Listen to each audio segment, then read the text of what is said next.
Number of Filipinos testing positive for the coronavirus is rising by the day. It recorded its second case of the disease and the country's first novel coronavirus-related death. Community quarantine is hereby imposed in the entire of Metro Manila.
Due to the COVID-19 pandemic, schools all over the world transitioned into online classes.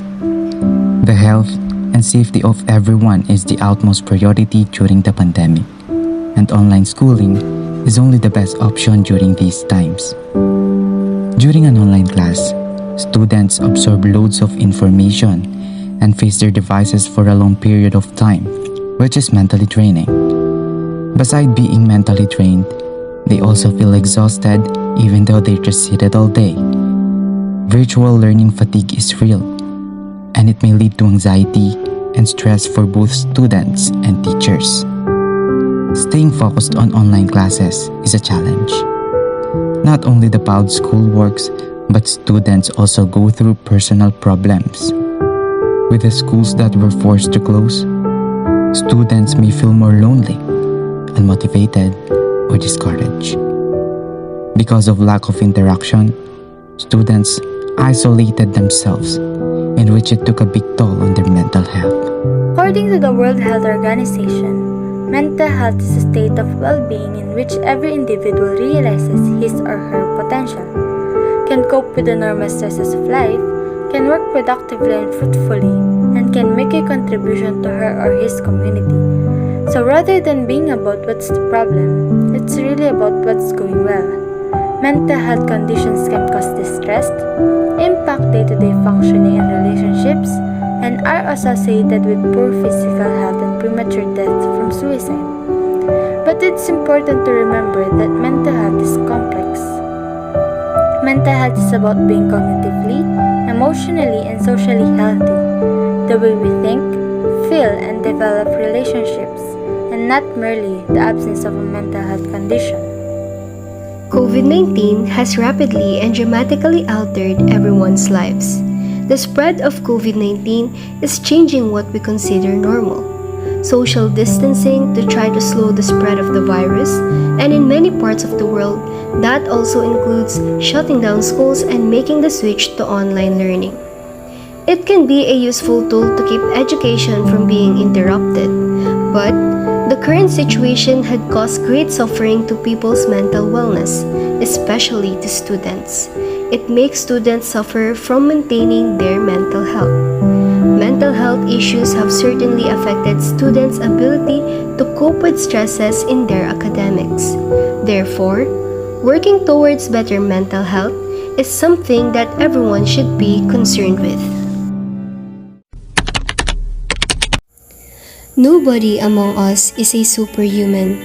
Everybody had those moments of being in low spirits, feeling fatigued and stressed. When things are becoming too much overwhelming and you believe you are unable to manage, get assistance. Talk about your feelings and open up to someone you trust. Your relatives and friends may be able to provide practical help or a listening ear. Having someone to lean on will help you go through the difficult times.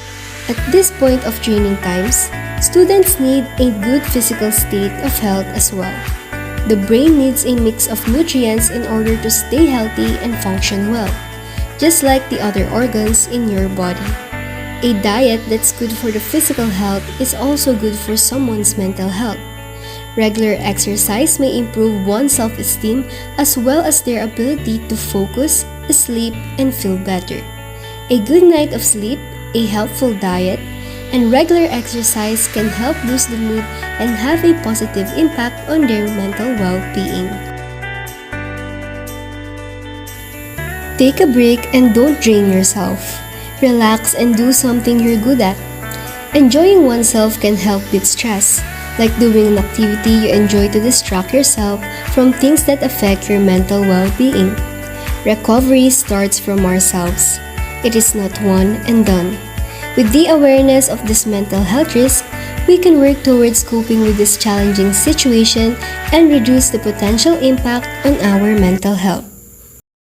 Stated by Khalil Gibran, out of suffering have emerged the strongest souls. The most massive characters are seared with scars. The truth about pain is that no one is immune to it. We all have demons to fight with. We escape from these terrible confrontations as tougher, stronger people with nothing to show for it except a scar. Nobody except you can save you, and you are worth surviving. It's a tough fight to win, but if anything is worth winning, it's this.